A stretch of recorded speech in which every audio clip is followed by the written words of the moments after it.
Guideline 6, listens reflectively, right? ICF CC6. Shravan Manan. Listen reflectively is Shravan Manan.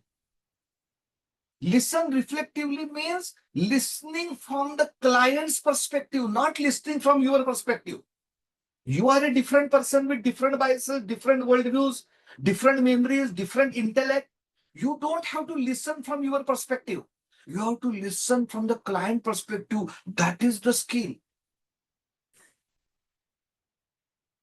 How mother listens to a child, even if the child will not say anything, mother will understand, aha, this is what is happening. Why? Because of this great connection. And why this connection is there? Because they are connected 9 months. It's a connection at a different level. It is physical plus emotional connection. Why the connection between a couple is more intense? Because it is physical and emotional connection both. It increases that intensity. So when you are becoming so client-centric and you are believing that it is client's movie which I am observing, and I am grateful that I am in a position to observe the client's great work, produced, directed, acted, and written by the client, and I am responsible to watch the movie, and after watching the movie, we are going to discuss on that, deliberate on that. Once you are into that role, now you are in a position to listen from the perspective of the other. Why? Because now you are a observer. Do you know when the problem comes? Problem comes when you are involving yourself. Once you are involved, then you will think about your own safety. Okay, what is good for me, bad for me, right? All that will come. But once you are a truly detached person, a truly in an observer role, you are in a much better position to observe from the perspective of the client. You are understanding, oh, my client is D. Not just because the test is saying, but there is a proof beyond the test also. Okay.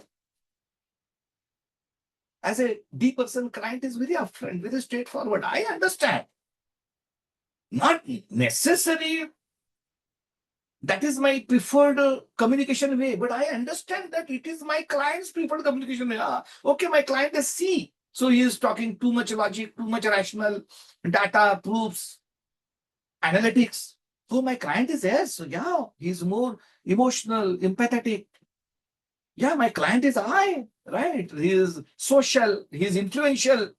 Now, once I understand from the client perspective, I am in a much better position to listen to my client.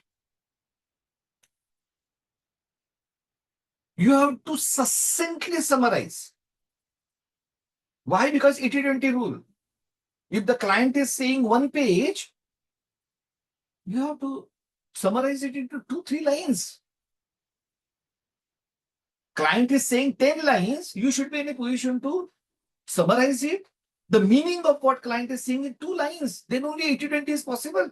Otherwise, if you will keep summarizing in a longer theme, then this 80-20 is not possible. The coach will be talking too much, which is not necessary. So what you have to summarize? What you have to paraphrase? The meaning. It is Samudra Manthan. It is not what exactly client is saying and the details and the dates and the... No. Extract the meaning.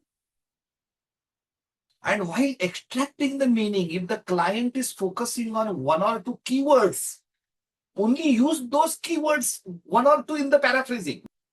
And you have to also observe the non-verbal cues. Not only observe, but you have to mention that observation. If you are observing something, some body language, some change of energy, you have to mention that. Client thinks, oh my God, coach is really intently listening and observing me. Coach is with me. Now client feels connected with the coach.